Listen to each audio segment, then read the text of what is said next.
Let's see. Yeah. Oh, yeah, I think it's recording. Okay. All right. My first question is, what kind of really inspired you to start the Blissful Pursuit? Yeah. Okay, so I personally have been a writer for a few years. I had a lot of interest in creative writing. I just thought it was a cool way to know in this world it's a little bit rare that, our voices are taken seriously or we really have the chance to, provide our voice and share what we think. So when I came up with the idea of this magazine, I wanted to kind of relate it to important issues that, a lot of people our age do have opinions on. Mhm. Like, and the first issue was in kind of homage to the actual mission of Blissful Us, the nonprofit, which is food insecurity and culture. Mhm. And I just wanted to have students take the chance to share things in a peer-to-peer moderated digital magazine where I'm accepting all submissions that either relate to the theme or don't, so students can really share anything. And I just thought it was important because also I personally know that most journals out there Mhm. or publications are adult moderated and they're only looking for this type of writing or this type of writing. But I thought a universal safe place almost for students could be something that our generation really needs right now. Yeah, for sure. I think something that really spoke out to me was that when I joined Blissful Pursuit as well, it just seemed like it was so much more like high school and like middle school oriented. And I think that was really, really helpful because it's definitely like you're not you're kind of getting voices that aren't often heard, as you've said. And I think it's something that can definitely help a lot of people like grow their voice and just like grow what they think as well. So what do you think your challenges with Blissful Pursuit have been, and how have you really tried to overcome these challenges? So some challenges we've received are probably getting the word out to as many students as possible. A lot of our students, or even my peers, I'm in 10th grade, right? So aren't really comfortable sharing their voice or don't have the confidence in actually putting their words on paper and sharing Mhm. their writing, or even art. So I think our main challenge right now is kind of getting students to find the confidence within themselves to share what they're thinking. Mhm. It is a no judgment place, so I think that's pretty much our biggest challenge, and we'd love to like even just get the word out to as many students as possible. Mhm. I think that is probably our second challenge, outreach. Mhm. Since most of our generation is on social media, it is getting a little bit better. Mhm. Yeah, that's so true because I think that the idea, once you have this idea to kind of branch out and start this organization, another thing is just getting people to kind of acknowledge this idea and be willing to support it. And I think even with To Her From Us, that's definitely been really true. So the next question is a little more like gender specific, I guess. So what would you tell girls who would want to help their community? And what do you think would be like the best way for them to do so? I know there's a lot of kind of imbalance between girls and guys in, volunteering or even just writing in general. I know that the arts tends to be a little bit more comfortable for women or females in general, but my advice to any girl out there who wants to make a difference, um, find other girls that support you. Like we have you, part of the Blissful Pursuit, and working with other girls or other people you look up to, that could be really helpful in kind of making a comfortable space for yourself while you're doing any work. Mhm. You make sure to ask anyone for help or like if you need advice from anyone on how you can make a difference or what you can do to make a difference. Mhm. There's always people here. You could reach out to me. You could reach out to people who work at any organization you look up to, Mhm. and even just start small. There's really no pressure to do anything, but whether or not you have the will to do something is going to lead into what you actually do. Yeah. And I think that it's important to realize that and also know that you're not alone in the process. Mhm. I know that it's a little bit intimidating. It was intimidating for me too, doing these things where, everyone else is mostly older males. It's a little bit scary, but once you have the people around you, it's comforting. Mhm. Yeah, I think that, like, kind of connection and that web of support is something that we all kind of need, and when we face, like, a challenge or something, it's something that we really kind of need to fall back on.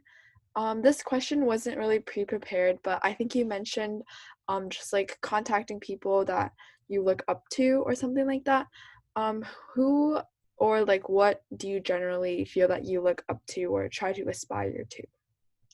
It can even be something as simple as my parents. My parents have been a huge help in kind of navigating my way around this whole magazine and the nonprofit and everything going on. So, even something like that, I have an older sister who's a sophomore in college. She's helping me learn how to deal with these things like calls or, publicizing, outreach, stuff like that.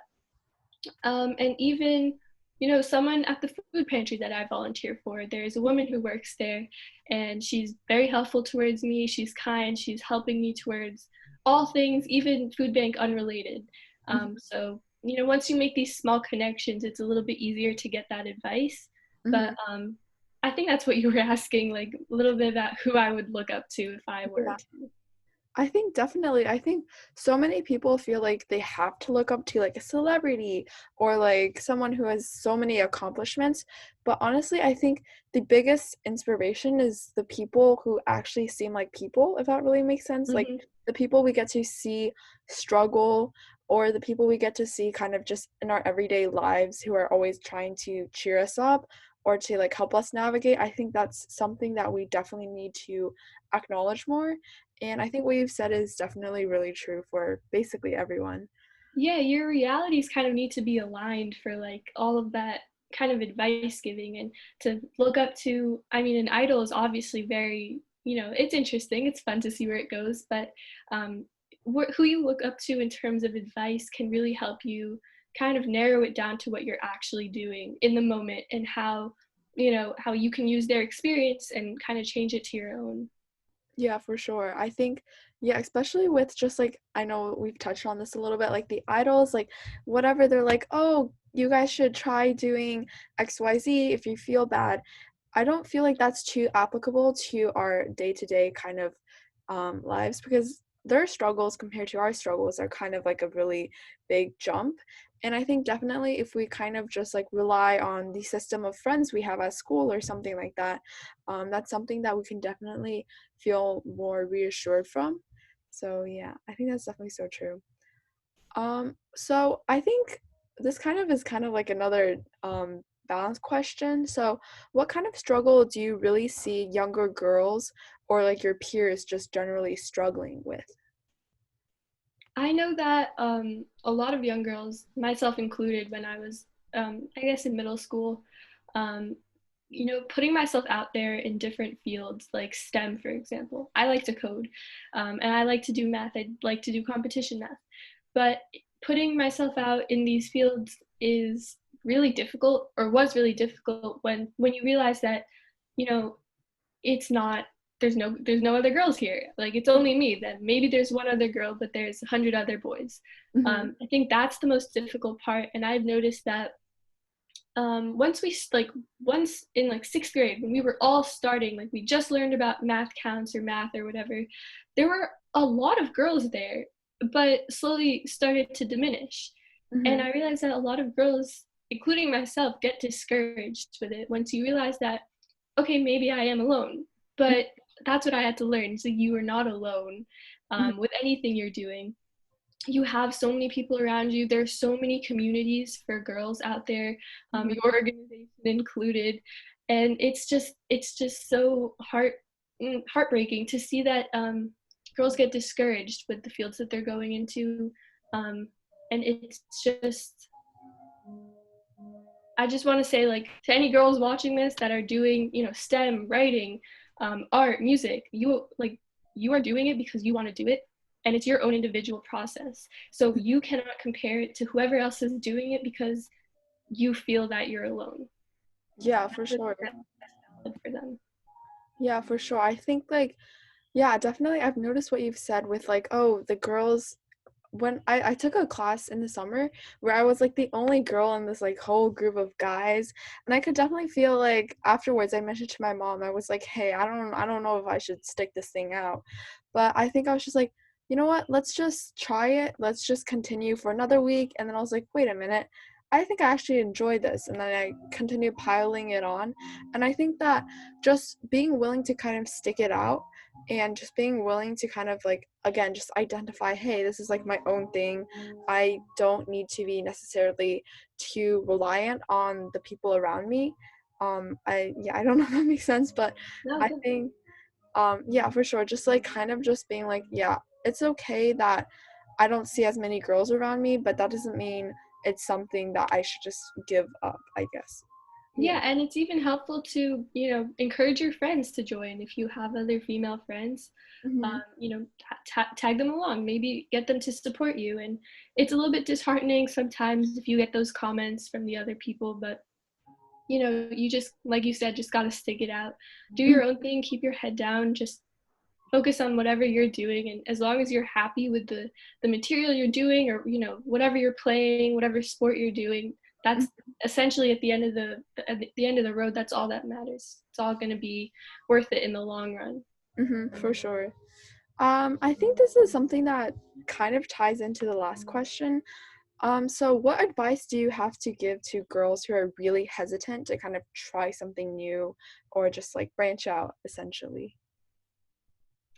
So I think for girls that want to make their way into something new, Hmm. um, I think the reason people are hesitant most of the time is either because they feel that they're doing it alone, or they Hmm. feel that it's going to be too hard for them. Hmm. And for both of these problems, there's always one solution. Don't do it alone. Just, tag along with your mom, get your dad, little brother, little sister, older sibling, whatever, even a cousin, or, call one of your friends, have them try it with you. And, if it doesn't work out, it doesn't work out. Quit after a day if you want, but at least you know that you give it a chance. Hmm. I know that I tried soccer, tennis, all those sports back when I was in like elementary school. Hated all of them. It took me probably like 5 years to figure out that, now that I'm doing the sport, fencing, I love this sport, but I know that, I didn't miss out on all the other ones because I know that I don't like it. It's not that like I'd rather choose something that I really love rather than know that I'm picking something that I don't like. So as long as you know where you want to go, you can figure that out by just keep trying new things. And this might seem scary, but like you said before, you really need that web of support. And all these girls out there, you really have a big web of support. You have all these girls. You have like Karen right here, who's doing all of her work of her own, and we're all here to help. So Hmm. um, reach out to any of us or any girl you see, and then we'll stick it out with you if you need. Yeah, for sure. I think I've heard somewhere on social media, or just like somehow I absorbed like the female kind of helping female phenomenon, where it's like if we see a girl struggling, we automatically, I think we should try to identify with her and just kind of like, hey, we're all kind of in this together. Just like trying to break the status quo, trying to try new things, trying to just like grow as a whole. And I think that for sure, just like utilizing that kind of just again that web of support is something that we kind of all need to embrace more of, and something that I've definitely seen with the Blissful Pursuit as well, because of how like willing we are to listen to each other, just within like a certain scope as well. Yeah, that's true. And also, and now that kind of this awareness is being raised all over this like gender gap between um, in all of these fields, there's a lot of resources out there if you want to familiarize yourself with a field of anything, just in a female community first, before you kind of merge it, just in case you want to get a little bit of insight comfortably before you move into all the depth. So one Mhm. example of this is a hackathon. So I've learned a lot about hackathons over the past few months, and there are so many just female hackathons, just girls, where you stay overnight, besides COVID, um, and you just code, you do all these projects with a safe community of girls. So if you ever feel unsafe in a community, there's always, girls support girls, just like you said. There's always those people out there that can help you. Yeah, for sure. Um, I think that's pretty much all of the questions I have. Thank you so much for your insight and like everything that you've said. I think it really resonates with our generation and just a lot of different truths that we should definitely try to listen more to. Um